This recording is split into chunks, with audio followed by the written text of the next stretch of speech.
A primeira palestra é do Mário Souza, tá? Mário é ex-estudante daqui da região, né? Ele é da UFCA também, né? Programador, desenvolvedor, analista, escritor, pesquisador, escala parede e costa, o cara é um ninja mesmo, faz de tudo um pouco. Mário, fica à vontade aí, tá? O espaço é teu. Então, eu vou compartilhar primeiro aqui a tela, vocês me dizem se conseguem me ouvir bem e se conseguem ver.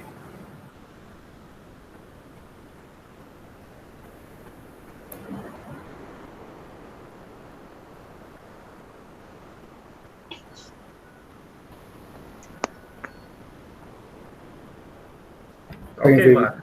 Boa. Bom, boa tarde, pessoal. Meu nome é Mário, sou de Juazeiro do Norte, sou do Cariri, e estou morando em Portugal agora. Vou contar um pouco para vocês sobre a minha experiência, como é que eu cheguei até aqui. E antes disso, queria agradecer o convite do Calug, né, professor Guilherme Esmeralda. É um prazer estar aqui compartilhando com vocês um pouco dessa história e poder tirar alguma dúvida e poder ajudar vocês de alguma forma. Vamos lá. Eu vou dividir a minha apresentação basicamente em três grandes pontos, né? Como eu escolhi vir para Portugal, por que Portugal, como eu me preparei para isso e como tem sido a experiência de estar aqui em Portugal. Né? Então, antes disso, eu quero compartilhar com vocês um pouco do meu percurso até o meu emprego atual. Eu sou da primeira turma do Sistema de Informação do IFCE do Campus Crato, e durante a minha graduação, eu comecei logo desde cedo a trabalhar como programador. Comecei numa empresa aí de Juazeiro do Norte, na Aeres Informática, que é uma empresa que trabalha com automação comercial. E foi lá que eu consegui dar os meus primeiros passos, né? O primeiro Olá Mundo foi digitado lá pela Aeres. E foi lá que eu tive a oportunidade de alinhar os dois mundos, né? A teoria e a prática. Isso foi muito importante para mim no começo da minha carreira. Saindo da Aeres Informática, eu entrei na Universidade Federal do Cariri e tive o prazer de trabalhar num dos projetos, talvez um dos projetos maiores da tecnologia de informação lá, da diretoria. Foi a implantação do sistema acadêmico da UFCA, e foi um projeto que envolveu muitas partes, envolveu outras universidades, né, a UFC, e foi um projeto muito complexo, e onde eu tive também a oportunidade de desenvolver novas skills e estar um pouco no mundo da gestão e também no mundo da tecnologia. Vou falar um pouco mais disso mais na frente. E saindo da universidade, aceitei a proposta da UBI em Portugal. A UBI é uma empresa de origem francesa, que está em alguns países da Europa, dentre eles a Espanha e Portugal. E a UBI Portugal, ela tem basicamente dois tipos de negócio. Um é o nearshore, onde a UBI ela desenvolve projetos para outras empresas de outros países. Então, imagina que você tem uma empresa, mas não tem os recursos técnicos para desenvolver uma solução. Então, a UBI fornece esse serviço de desenvolvimento de software, mas o carro-chefe da empresa é a consultoria, né? A UBI é especializada em profissionais de TI dentro de outras empresas, né? E a UBI tem como cliente grandes players aqui em Portugal, como TripAdvisor, Sky, TAP e o Banco Santander, Global Tech. Atualmente eu estou alocado no projeto do Banco Santander Espanha, como Technical Lead de uma equipe pequena, e é isso. Então, partindo do que interessa, né? Por que Portugal?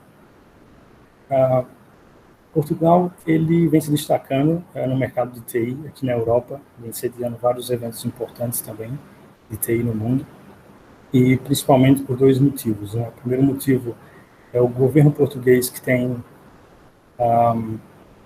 ajudado a trazer profissionais de TI e também empresas de TI aqui para Portugal, né? Como, por exemplo, criaram um tipo de visto específico para trazer profissionais de TI. Isso foi feito em janeiro de 2019, que é o VisaTech. E também tem apoiado a vinda de empresas de tecnologia para cá, para Portugal. Né? Um exemplo é uma empresa brasileira, a Logic, uma empresa de logística, que inaugurou aqui em Portugal esse ano, aqui em Lisboa, e abriu cerca de 100 vagas e trouxe muito profissional do Brasil também para cá. Um dos pontos principais aqui de Portugal que decidiram, foi um fator decisivo para mim e para minha família vir para Portugal, é a qualidade de vida. É um país que é seguro, que tem um custo de vida baixo, e também um ponto muito importante é a adaptação, né? É um país que tem uma cultura próxima da cultura brasileira, tem um clima muito bom, né? A gente está aqui no verão, tem 30 graus, então para um cearense isso é muito bom. Eu descobri aqui o meu limite de frio. Portugal tem um clima muito bom e isso é um dos pontos que tem ajudado, né, na adaptação, incluindo o idioma também, né? Uma realocação, para mim e para minha família, isso foi muito importante. Portugal também, como eu falei anteriormente, ele tem crescido na área de TI. Uma pesquisa do Land Jobs mostrou que no ano passado, de uma média geral, houve um aumento de 10% nos salários dos profissionais de TI. Esse é um salário anual, né? Como eu falei também, Portugal tem um custo de vida baixo. Então, se você comparar os salários de Portugal com os países da Europa, os salários portugueses são menores, porém a qualidade de vida e o custo também são custo mais baixo, a qualidade de vida também superior. Então, de certa forma, isso se compensa, né? Então, eu trouxe aqui, espero que vocês consigam visualizar bem essa tabela, mas alguns salários de alguns profissionais de TI em Portugal, em média, no ano passado.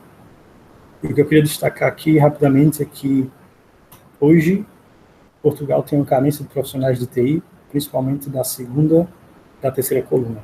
Profissionais com 4 anos de experiência, com 5 anos de experiência, são profissionais disputados pelas empresas aqui, e profissionais com mais anos de experiência, então, as empresas estão brigando literalmente para conseguir um profissional com esse nível de expertise. Então, dentro desse panorama, né, de português, do mercado de TI, eu comecei a me preparar para vir para adquirir essa experiência internacional. E, basicamente, eu foquei em três áreas, né? Primeiro, melhorar o nível de inglês, mesmo sendo um país de língua portuguesa, mas o inglês é utilizado diariamente e é a forma normal de comunicação, né, no meio empresarial. Procurei melhorar as minhas bases como programador, né, os temas e assuntos que eu achava que eram importantes. E também trabalhei em adquirir mais experiência como programador, muito embora eu já estivesse trabalhando na área de TI na Universidade Federal, né? Então, basicamente, no inglês, eu estudei de forma em cursos online, né, durante mais ou menos 2 anos. Fiz um mini intercâmbio para um país aqui da Europa também, um país pequenininho, Malta. Eu queria ter a experiência de usar o inglês, ver como é que isso ia se sair no dia a dia, se eu conseguia me virar bem ou não com isso. E também descobri que na região do Cariri existem comunidades, né, e pessoas que falam extremamente bem inglês e que estão dispostas a criar grupos de conversação, que estão dispostas a te ajudar, e eu também tentei utilizar isso um pouco a meu favor, né? E também material online, material gratuito. Meu estudo de inglês foi basicamente todo online, né? E também utilizava as próprias entrevistas, né? Eu aceitava participar de entrevistas para países que inicialmente eu não estava tão propenso a ir, como, por exemplo, Polônia, países mais do norte da Europa, mas eu encarava isso como um teste, né? Eu tinha, de repente, uma aula de 30 minutos de conversação e eu também ia sobre entrevista. Então, eu tentei aprimorar o inglês inicialmente e depois melhorar as minhas bases como programador, né? E eu queria só destacar alguns pontos nesse aspecto. Eu foquei um pouco em aprender mais design OOI, orientado a objeto, e técnicas que me ajudassem a desenvolver um código melhor, um código mais limpo, né? Por exemplo, o TDD, o Test Driven Design. Mas, principalmente, eu tentei focar no stack, com as tecnologias que eu trabalhava atualmente, né, na ocasião. E a maior parte do meu percurso foi como programador Java. Então, eu dediquei talvez 2 anos para adquirir certificação em Java, e isso com uma maneira de entender de uma forma mais aprofundada a tecnologia, a linguagem que eu utilizo atualmente. E isso foi muito bom, isso me ajudou muito nas entrevistas e nos problemas do dia a dia também que eu ia enfrentando. Mas já adianto que eu não vejo a certificação como algo obrigatório para conseguir o seu próximo emprego, né? Existem profissionais excelentes que não são certificados, mas a certificação é um carimbo que é algo a mais que você pode ter e que vai te ajudar também nesse processo. Outro ponto foi, embora eu já estava trabalhando como profissional de TI, eu sentia que eu precisava de mais experiência, né? Precisava, de repente, passar por projetos diferentes, com tecnologias um pouco mais diferentes, e assim aprender a resolver problemas diferentes. Então, eu elenquei aqui alguns pontos que me ajudaram nesse percurso de adquirir mais experiência. Foi um voluntariado, projetos pessoais, e algo que aconteceu muito naturalmente foi dizer sim a desafios, principalmente dentro da Universidade Federal, e isso teve um peso e tem me ajudado atualmente também. E a própria comunidade, né, grupos como o Kalug, como o Kajug, isso é muito importante, você poder ter a capacidade de conversar com profissionais mais sêniores, que têm mais experiência, e trocar experiência e aprender junto com outras pessoas, isso também é muito positivo. Destacando um pouco o voluntariado, quando eu estava no Cariri, eu queria, de alguma forma, adicionar no meu currículo algo que comprovasse que eu estava habilitado a trabalhar com inglês, né, de uma forma mais profissional. Então, um amigo da universidade me indicou um site Volunteer Match, e eu comecei a procurar projetos internacionais que precisavam de programadores Java como voluntário. Eu encontrei esse projeto, 8 Billions Mind, que é uma plataforma de ensino 1 a 1, onde você pode se cadastrar e compartilhar o que você sabe, receber feedback também e aprender com outras pessoas.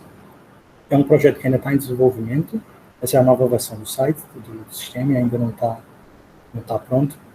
Mas o que eu queria destacar desse ponto é que, primeiro, o fato de eu ter, no Cariri, ter a oportunidade de trabalhar com pessoas do mundo inteiro, né? A maior parte dos projetos é formado por voluntários que estão no Reino Unido, mas aqui também tem profissionais dos Estados Unidos, profissionais seniors, profissionais que têm talvez o tempo de experiência que eu tenho de vida, e tem sido muito bom ver como essas pessoas lidam com os problemas, como elas resolvem problemas técnicos, né?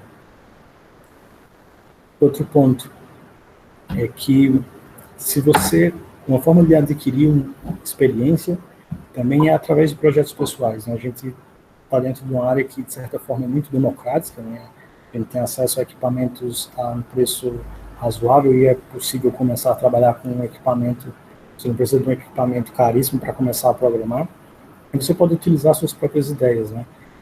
E durante esse tempo eu me envolvi com projetos voluntários, como o Turismo no Cariri, e aqui eu queria destacar um projeto que é mais recente, não está dentro desse timeline, mas eu queria ilustrar um pouco como é possível e quais as competências que você pode aprender criando um projeto seu, um projeto particular, um projeto pessoal.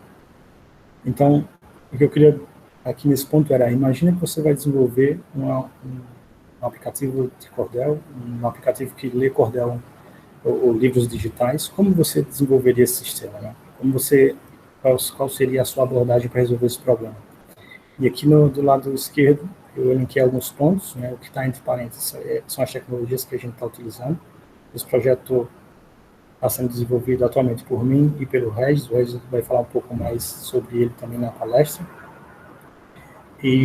Mas voltando aqui, imagina, você tem um sistema, você precisa controlar o código e versionar seu código. Você vai usar um controle de versão, que poderia ser Git, SVN, mas usem Git. Você vai precisar fazer build do seu projeto. Se você vai precisar fazer build, você vai precisar aprender uma ferramenta de build, você vai precisar de testes, você não vai querer construir o seu sistema com um sistema que não está se comportando bem, né? E dentro dessa disciplina de teste, e aí já existem várias coisas que você pode aprender, como TDD, mock objects e coisas do tipo. Certamente você vai utilizar vários frameworks e vai aprender sobre isso. Você vai ter uma camada de persistência, banco de dados, dependendo de se é relacional ou não relacional. Você também vai aprender sobre isso. Se você criar uma REST API, uma API, como é o caso aqui do projeto, você vai precisar aprender um pouco mais de HTTP, quais são os métodos que são usados, quais são os códigos de retornos apropriados para cada requisição. Você vai precisar de um front-end, você vai fazer um deploy, e aí você pode utilizar serviços da cloud, né, AWS, Heroku, coisas desse gênero. E a primeira vez que você fizer o deploy manual, você vai ver que isso não é divertido, vai começar a investigar disciplinas como Continuous Integration e Continuous Delivery. Outro ponto que para mim foi muito importante foi dizer sim a desafios durante a minha carreira, né? Na Universidade Federal eu tive a oportunidade a experiência de ficar um tempo como gestor e nesse percurso aprender mais sobre essa disciplina de gestão e ver como é difícil essa área também. Mas também foi um momento de adquirir novas skills, né, novas habilidades como gestor, como aprender a fazer planejamentos e estar discutindo prazos e conversando com o corpo docente e alunos e afins. E uma das coisas que eu aprendi, certamente não foi gerir pessoas, mas descobri que gerir pessoas é muito complicado. Isso tem me ajudado hoje, de certa forma, porque por ter estado como gestor durante um tempo, hoje, trabalhando dentro do Banco Santander, eu me sinto mais à vontade para conversar com pessoas que estão na gerência, que estão num nível hierárquico mega superior do que a mim, né? E também, por ter visto que a atividade de gestão é difícil, eu tento fazer a vida dos meus gestores um pouco mais fácil, né? Então, se o teu gestor quer que você quer saber o que está acontecendo, ele precisa de uma comunicação assertiva, né, e mais clara. Então, isso passa por exemplo, levantar a mão mais cedo e dizer, olha, eu tenho um problema, eu preciso de ajuda. Então, isso tem sido um fator determinante atualmente e tem me ajudado muito, com certeza. E outra forma também é estar dentro das comunidades, né, participar dos meetups, dos encontros, podcasts, grupos de usuários, e quem sabe compartilhar um pouco desse conhecimento que você adquire durante sua carreira, né? Seja um projeto que você contribuiu, projeto que você fez.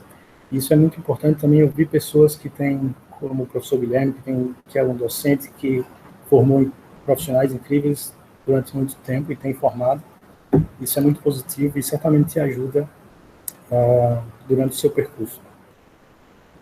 E aqui nesse ponto que eu queria dizer era que se você trabalha numa empresa, ou se você não está na área de TI ainda, e de repente a tua empresa não usa as tecnologias que você gostaria de trabalhar, né? Ou você não está num projeto, numa área específica que você gostaria, faça você mesmo, né? Como eu disse, a área de TI ela é muito democrática, né? E a gente tem essa habilidade hoje de construir, de certa forma, qualquer coisa, né?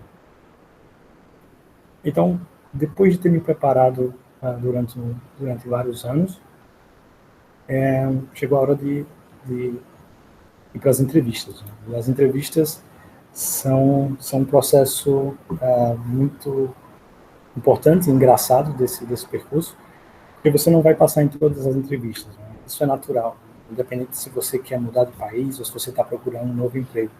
Embora a área de TI precise de muitos profissionais, muitas vezes a concorrência também é muito forte, né? Porque temos poucos profissionais, muita gente qualificada. Então, aqui esse gráfico é um relato eu peguei no Free Code Camp, de uma pessoa que aplicou para quase 300 vagas.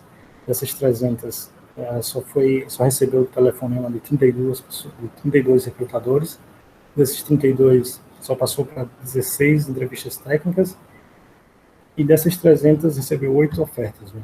Então, isso é um processo natural, isso vai acontecer e você tem que continuar tentando, né? E aprender, talvez com a entrevista que você não foi bem, ver quais são os pontos que você precisa melhorar e continuar trabalhando e insistindo nisso.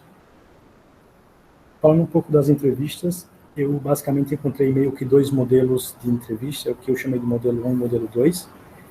O modelo 1, ele está... Os dois modelos começam com a conversa inicial, né? E o que é diferente entre eles é como você é avaliado tecnicamente, né? No modelo 1, a entrevista técnica, às vezes, passa por um projeto, um HackerRank, por exemplo. Eles vão te enviar um link que você tem que resolver e ter uma nota mínima para passar para uma fase específica. Ou, geralmente, você pode também começar a codificar online ali com um programador mais sênior ou com um software engineer. E, nesse momento, você tem que falar um pouco da sua linha de raciocínio, né? Olha, eu estou fazendo isso porque eu acho que vai ser assim, coisa do gênero. E também eles vão, a partir do seu currículo, eles vão fazer perguntas mais técnicas, né? Como é que você utilizou tais ferramentas ou tais frameworks para resolver algum problema. No modelo 2, o que é diferente é, você vai receber um projeto, isso aconteceu comigo, você tem que desenvolver o projeto, e na entrevista técnica você tem que defender o teu design. Por que você fez aquela aplicação daquele jeito? O que poderia ser feito diferente? Falta alguma coisa? Se você tivesse mais tempo, o que você faria diferente? E é nessas entrevistas que você vai receber algumas perguntas um tanto estranhas, né? Tipo, tem certeza? E o que mais? O que falta dizer aí? E é uma forma de medir a profundidade do conhecimento do candidato, né? E é algo muito natural. E mais um ponto nas entrevistas é que, geralmente, nessa entrevista geral, né, o segundo ponto, onde os recrutadores vão avaliar, por exemplo, o teu nível de língua estrangeira. Se você disse lá que falava inglês, é possível que você tenha que responder ou contar um pouco para o recrutador em inglês. No meu caso, pediram para contar um pouco de uma série que eu estava assistindo, né? Perguntaram o que eu gostava de fazer no tempo livre, e lógico, eu disse que eu gostava de assistir Netflix, e aí me pediram para explicar um pouco em inglês uma série que eu estava assistindo na época. Isso foi muito engraçado, porque é uma pergunta que eu não esperava, né? Estava preparado para responder outro tipo de pergunta, tive que improvisar, mas acho que fui bem. Depois das entrevistas, recebi a proposta da UBEI, e aí deu início ao processo de visto. O visto de trabalho, o meu visto de trabalho demorou cerca de 2 meses para ser aprovado. Tive que ir ao consulado de Portugal em Fortaleza algumas vezes. E mais um ponto positivo é que a UBEI, ela me acompanhou nesse processo, né? Tinha um grupo de advogados que conhecia meu processo, conhecia a minha característica, em que região que eu estava, e quais eram os passos mais lógicos, os documentos que eu tinha que levar para o consulado português. E depois do visto pronto, a UBEI pagou a minha passagem, a minha relocação, para cá, para Portugal.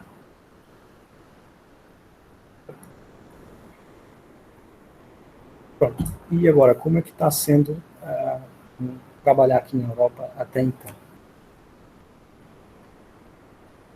De uma forma geral, tem sido uma experiência incrível, tem sido muito bom. Eu tenho encontrado desafios técnicos cada dia, e isso tem me permitido continuar estudando, aprender mais. E é um ambiente descontraído.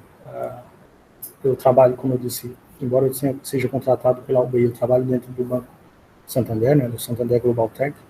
A gente tem horário flexível, a gente não tem...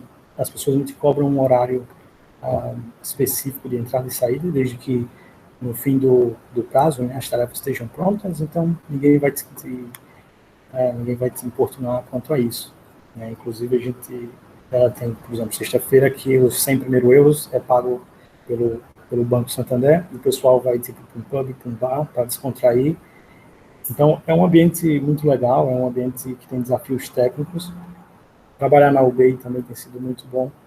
Eu tenho aula de idiomas, né? Tenho aula de inglês, tenho aula de espanhol. Eu tenho entrado no Banco Santander, que é um banco espanhol. Eu me vi, de certa forma, era necessário falar espanhol e não inglês. Isso foi algo que foi diferente para mim.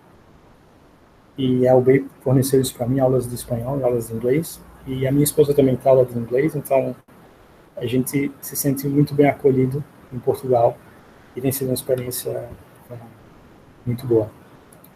Mas algumas coisas foram diferentes, né?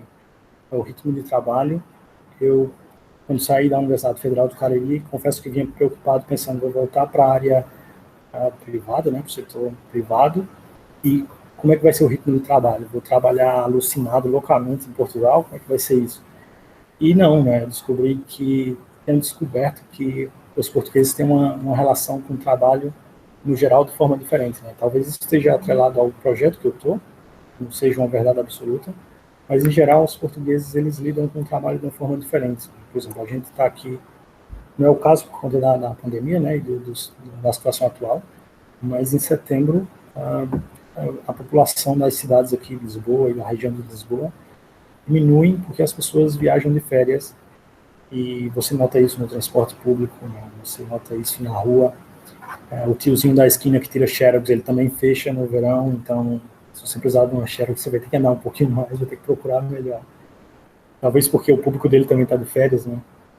Mas eles têm uma relação, no geral, uma relação com o trabalho. Mas, como é que eu posso dizer isso? Eu acho que eles se preocupam muito com a qualidade de vida, e o trabalho é um meio de conseguir uma boa qualidade de vida. Foi diferente também, como eu falei anteriormente, eu tenho que utilizar muito mais o espanhol do que o inglês, eu não estava preparado para isso, e também eu uso o inglês, não é frequente pela característica da empresa que estou inserido. Já tive reuniões que começaram em português, mudaram para espanhol, foi para inglês, e eu já estava sem saber o que eu tinha que falar. Mas tem sido uma realidade um pouco diferente, e também é bom, né? Aprender um novo idioma é sempre muito positivo. E algo que foi diferente, a gente esperava viajar a Europa toda no primeiro ano, entre aspas, né, toda, mas isso não foi possível, né? Primeiro por uma questão burocrática, né, de visto da minha família, e depois agora, quando chegou o verão, a gente pensou, agora vai, né, vamos viajar tudo, mas não vai porque as fronteiras estavam fechadas, e agora que a gente está voltando ao que chamam de novo normal, e vamos ver como é que isso vai daqui para frente. Eu tenho trabalhado também, desde março, eu tenho trabalhado em casa, né, bem antes do início da pandemia, tenho trabalhado home office até hoje, e ainda ensaiando uma volta ao escritório. A gente não sabe como é que isso vai continuar daqui para frente. Então, alguns desafios também, né? Nem todos são flores, mudar não é fácil, e principalmente estar longe da sua cultura, de família, amigos, isso é muito difícil. E um desafio também, e que é um pouco curioso, é a burocracia portuguesa. Hoje eu sei de onde é que a gente herdou isso um pouco, mas acontecem coisas em Portugal que realmente é difícil de entender, né? Se você, no mesmo órgão público, você pode ser atendido de forma diferente, por pessoas diferentes, quando você tem o mesmo problema. Então, em alguns órgãos públicos não existe meio que um padrão, você tem que estar preparado para tudo, né? Você tem que levar todos os documentos, você tem que ir para lá e torcer que vai dar certo em alguns casos, né? Mas, no geral, os portugueses eles gostam de trabalhar com os brasileiros, né? Já ouvi de alguns portugueses que dizem que bom mesmo é trabalhar com brasileiro. O brasileiro é engraçado, está sempre rindo, e os portugueses, em geral, são mais sérios. Então, eu estou ficando um pouco sem tempo. Guilherme tem que parar esse relógio aí.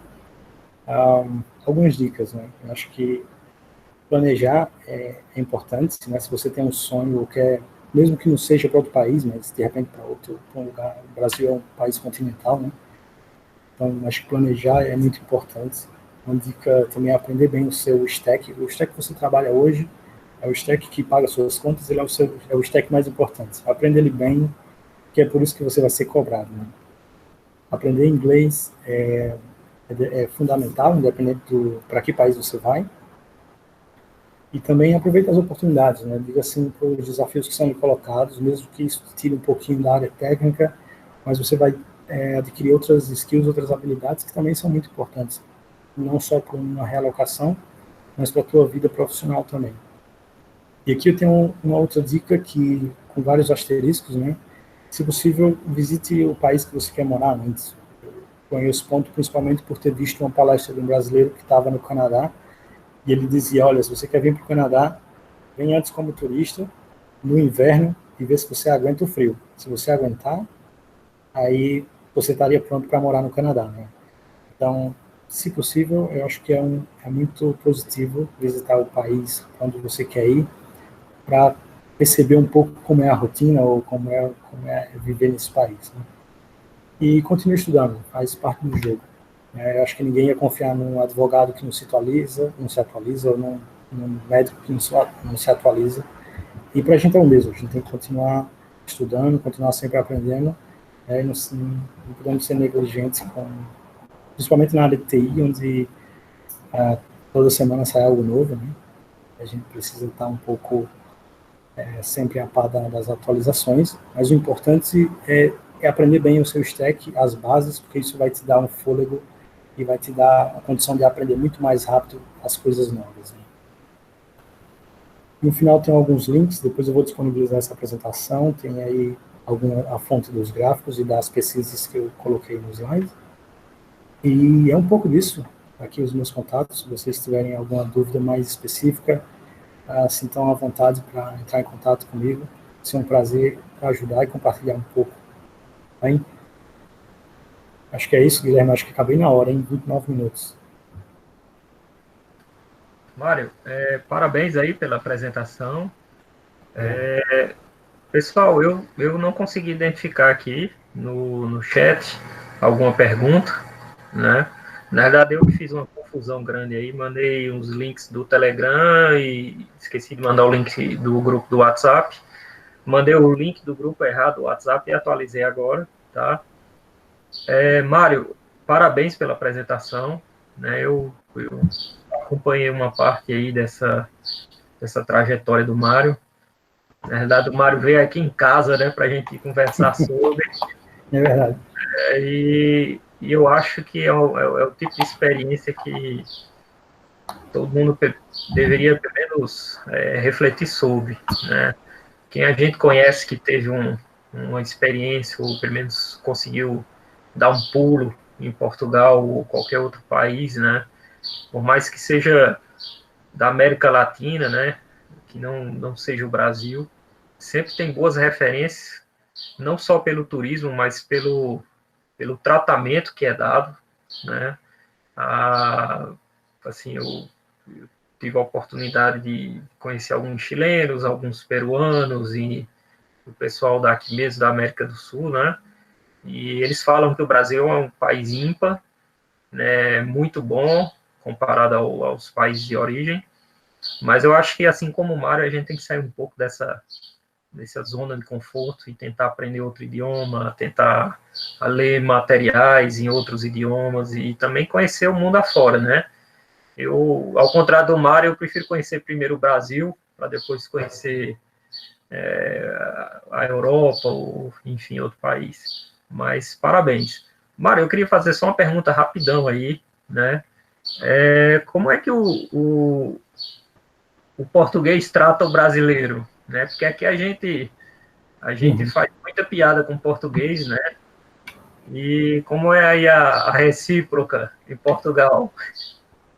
Olha, no geral eles tratam a gente muito bem, né? O português ele consome muito material brasileiro, né? Música brasileira, as novelas brasileiras aqui estão sempre bombando, todo mundo está falando das novelas brasileiras.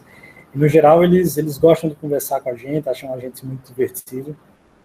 Eu acho que eles têm um jeito peculiar também de ser um pouco mais direto, né? De ser... É uma forma diferente, no fim, embora seja uma cultura próxima, mas é diferente. E, às vezes, isso pode soar um pouco como, não sei, talvez um pouco rude, mas eu acho que não, acho que a gente que é brasileiro é muito caloroso e muito afetivo, e eles são muito práticos, né? Então, às vezes, é um choque cultural interessante de ver, mas eu me senti muito acolhido em Portugal e estou muito feliz aqui.